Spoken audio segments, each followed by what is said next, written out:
উঠতি টেনিস খেলোয়াড় রাধিকা যাদবের জানে শেষ হয়ে যাওয়ার ঘটনায় দেশ জুড়ে চাঞ্চল্য। বাবার হাতে জানে শেষ হতে হয়েছে রাধিকাকে। বাবা কেন মেয়েকে জানে শেষ করলো তা নিয়ে প্রশ্ন উঠতে শুরু করেছে বিভিন্ন মহলে। এরই মধ্যে উঠে এলো নয়া তথ্য। এ বিষয়ে পুলিশ জানাচ্ছে, রাধিকা যাদব তার গ্রামের এক জনপ্রিয় কন্টেন্ট ক্রিয়েটর এলভিস যাদবের দ্বারা অনুপ্রাণিত হয়ে সোশ্যাল মিডিয়া ইনফ্লুয়েন্সার হতে চেয়েছিলেন। এদিকে রাধিকার বাবা দীপক যাদব তার টেনিস প্রশিক্ষণের জন্য 2.5 কোটি টাকারও বেশি খরচ করেছিলেন। তবে মানসিক চাপ এবং সামাজিক চাপ তাকে তার মেয়েকে জানে শেষ করতে বাধ্য করেছে বলে অভিযোগ। সূত্রের খবর, রাধিকা তার বাবাকে আশ্বস্ত করেছিলেন যে তিনি তাদের চেষ্টা বৃথা যেতে দেবেন না। রাধিকা তার বাবাকে বলেছিলেন, আমার মনে যথেষ্ট কন্টেন্ট আছে, আমি যথেষ্ট খেলেছি, আমি এখন টাকা উপার্জন করব। চোটের কারণে টেনিস থেকে দূরে থাকার সময় এই কথা বলেছিলেন তিনি। রাধিকার স্বপ্ন ছিল এলভিস যাদবের মতো সোশ্যাল মিডিয়ায় বড় কিছু করার, কন্টেন্ট ক্রিয়েটর হওয়ার। জানা গিয়েছে, রাধিকা প্রায়শই রিল শুটিং করার সময় তার মাকে সঙ্গে নিয়ে যেত। সে তার পরিবারকে প্রতিশ্রুতি দিয়েছিল যে সে কখনো এমন কিছু করবে না যা তাদের লজ্জায় ফেলবে। রাধিকার সোশ্যাল মিডিয়া অ্যাকাউন্টকে মুছে ফেলেছে। এখন সেই বিষয়টি জানবার চেষ্টা করছেন তদন্তকারীরা। পরিবারের অন্য কেউ এই ঘটনার সঙ্গে যুক্ত কিনা সেটিও জানার চেষ্টা করছে পুলিশ। এই বিষয়ে পুলিশ আরও জানাচ্ছে, রাধিকা কোনো সিদ্ধান্ত নেওয়ার আগে সবসময় তার পরিবারের সঙ্গে আলোচনা করত। এদিকে রাধিকার আয়ের উপর নির্ভর করে জীবনযাপন করার বিষয়ে বারবার কটূক্তির কারণে মানসিকভাবে বিপর্যস্ত ছিল তার বাবা। গ্রামবাসী দীপককে তার মেয়ের উপার্জনের উপর নির্ভর করে জীবনযাপন করার অভিযোগ তুলত, মানে খোটা দেওয়া যাকে বলে বাংলায়, যার জেরে 15 দিন ধরে দীপক মানসিকভাবে বিপর্যস্ত ছিলেন বলেও জানা গিয়েছে। এই কাজ করার আগে দীপক নিজেকে বিচ্ছিন্ন করে নিয়েছিলেন বলেও জানাচ্ছে পুলিশ। এই ঘটনা সম্পর্কে স্থানীয় বাসিন্দা আফজাজ হোসেন বলেন, রাধিকা এখানেই টেনিস শেখাতেন, অনেকেই শিখতে আসতো, আগে এখানে শেখাতেন, পরে ছেড়ে দেন। তিনি খুব ভালো ছিলেন, বাবার সঙ্গে তার সম্পর্ক খুবই ভালো ছিল। আফজাল হোসেন স্থানীয় বাসিন্দা, তিনি কি বলেছেন শোনাবো আপনাদের। राधिका यहीं पे सिखाती थी? हाँ। कहाँ पे सिखाती थी? टेनिस के अंदर। तो कितने बच्चे आते थे? बच्चे बहुत आते हैं, अभी भी आते हैं। बच्चे बहुत आते हैं। तो क्या राधिका कितने बजे से कितने बजे सिखाती थी? वो सुबह आती थी 4 बजे। हाँ। उसके बाद सबके साथ जाती थी 8 बजे। 8 बजे सुबह 4 से 8 चलता था। अब तो राधिका में नहीं खिलाती, अब कहीं और खिलाती थी। पहले कब की बात है ये? ये दो दिन बाद, 2 साल बाद। 2 साल बाद। और अब कहाँ करती थी? अब ये बताओ, राधिका कहाँ काम करती थी? पहले यहाँ करती थी। हाँ। अब पहले यहाँ करती थी, अब छोड़ दिया यहाँ से। तो राधिका यहाँ कितने बजे आती थी? यहाँ पहले आती थी, सुबह भी आती थी 6 बजे से लेके 9-8 बजे तक। कभी बातचीत हुई थी? मिले थे कभी? हाँ, कैसी थी? मैम अच्छी थी और उनके पिताश्री भी अच्छे थे। कितने बच्चे आते थे खेलने हाँ। खेलने आते थे, बहुत सारे आते थे, एक बात 20 22। ये उनके पिता क्या कभी आके नाराज होते थे? नहीं, अच्छा, वो क्या कौन सी गाड़ी में चलती थी राधिका? ये नहीं पता, सिर्फ पैदल आती थी यहाँ से। अच्छा, तो राधिका जब आती थी तो कभी कोई गुस्सा होता था, कभी ऐसा कभी देखा? नहीं। माँ पिता के साथ कैसा रिलेशन था उनका? अच्छा था, यहाँ पे घूमने आते थे पिताश्री। हाँ। और वो भी आते थे तो मिलके खेलते उनके कुत्तों के साथ। স্বাভাবিকভাবে এই ঘটনায় পাড়া প্রতিবেশীদের মধ্যে একটা উত্তেজনা তৈরি হয়েছে, চাঞ্চল্য সৃষ্টি হয়েছে এই ঘটনায়।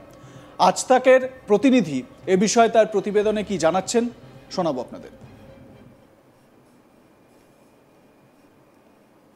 ठीक 10:30 बजे यहाँ पर जब लोगों ने गोलियों की आवाज सुनी थी तो उसके तुरंत बाद जब नीचे जो कुलदीप दीपक के भाई रहते हैं वो ऊपर गए तो उन्होंने जो चीजें एफआईआर में उसके मुताबिक उन्होंने देखा कि उनकी भतीजी खून से लथपथ पड़ी हुई है। रिवॉल्वर पड़ा हुआ था .324 बोर का, जो कि उनके भाई दीपक का था, लाइसेंसी था, इसलिए उनका कहना है कि वो पहचान गए।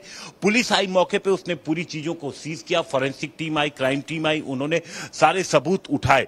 अब जानकारी ये मिल रही कि दीपक यादव ने एक तो अपना गुनाह कबूल लिया है, लेकिन सवाल मोटिव को लेके खड़े हो रहे हैं। सबसे पहले जो जानकारी मिल रही है उसके मुताबिक जो राधिका थी वो अपना एक टेनिस एकेडमी चलाती थी। दरअसल वो एक अच्छी टेनिस प्लेयर थी प्रिया, लेकिन उसे चोट लग गई थी, जिसकी वजह से उसने टेनिस उसका खेलना बंद हो गया था, जिसके बाद वो अपना टेनिस एकेडमी चलाती थी। तो बताया जा रहा है कि वो उसके पिता बहुत ज्यादा नाराज रहते थे और कहते थे कि टेनिस एकेडमी बंद कर दो। लेकिन एक जानकारी ये भी आ रही है जिसे इन्वेस्टिगेशन में शामिल किया गया है और पुलिस लगातार इन्वेस्टिगेट कर रही है, सबूत जुटाने की कोशिश कर रही है कि क्या रील बनाने से भी इसके पिता नाराज रहते थे। सोशल मीडिया अकाउंट जो था उसका वो डिलीट हो चुका है, तो वो कब डिलीट हुआ, किसने डिलीट किया, ये सारी चीजें भी पुलिस की इन्वेस्टिगेशन का हिस्सा है। तो अभी जो क्लियर मोटिव है वो अभी पुलिस पता लगाने की कोशिश कर रही है। इसके लिए न सिर्फ फैमिली के लोगों का बल्कि तमाम लोग जो प्रिया राधिका से, उनके पिता से, सबसे जुड़े थे, उन सब का स्टेटमेंट यहां पर पुलिस रिकॉर्ड करेगी और उसके बाद किसी नतीजे पर पहुंच। देखिए, बिल्कुल जो बातें सामने आई हैं, जो पुलिस फिलहाल बता रही है उसके मुताबिक जो टेनिस एकेडमी चलाती थी, क्योंकि पहले टेनिस खेलती थी, 2 साल पहले राधिका को चोट लग, अच्छी टेनिस प्लेयर थी, राष्ट्रीय स्तर तक उसने खेला है। तो ऐसे में जब उसे कई सारे उसे वो भी मिले थे, प्रतियोगिताओं को जीती भी थी, अवार्ड उसको मिले थे, और जब उसे चोट लग गई, उसका टेनिस खेलना बंद हो गया, तो फिर उसने यहां पर अपना पास में एक टेनिस एकेडमी खोल दिया। तो बताया जा रहा है कि उसके पिता दीपक यादव इस बात से बेहद नाराज रहते थे। कई बार उन्होंने राधिका से इस एकेडमी को बंद करने के लिए भी कहा था। ऐसी बातें सामने आ रही हैं, लेकिन साथ साथ कुछ और बातें भी सामने आ रही हैं जिनमें कि रील बनाना भी उन्हें बिल्कुल पसंद नहीं था। लेकिन जो सोशल मीडिया अकाउंट है राधिका का, फिलहाल वो सामने नहीं है, वो डिलीट हो गया है शायद। तो ऐसे में असल वजह क्या है, वो जब पुलिस सबके स्टेटमेंट रिकॉर्ड कर लेगी, जब इन्वेस्टिगेशन किसी नतीजे पर पहुंचेगा, तभी साफ हो पाएगा। পাড়া প্রতিবেশীদের মধ্যে যেটা জানতে পারা যাচ্ছে স্থানীয় সূত্রে, যে দীপক মানে রাধিকার বাবাকে নাকি তার বন্ধু বান্ধব এবং চেনা পরিচিত অনেকেই খোঁটা দিতেন যে তুই তোর মেয়ের টাকায় খাস। সমাজের চোখে এই কথাটা শুনে স্বাভাবিকভাবে তিনি নিজেকে ঠিক রাখতে পারছিলেন না। কয়েকদিন ধরেই নিজেকে পরিবারের থেকে বিচ্ছিন্ন করে ফেলেছিলেন দীপক, এবং তিনি রাধিকার যে এই রিলস করা বা রাধিকা যে কাজ করছে, টাকা উপার্জন করছে, সেটা কোনোভাবে মেনে নিতে পারছিলেন না। আর এর জন্য তাকে যারা উত্ত্যক্ত করত তারা অনেকাংশেই দায়ী। কিন্তু প্রশ্ন হচ্ছে, সমাজের লোক তো অনেক কিছুই বলবে।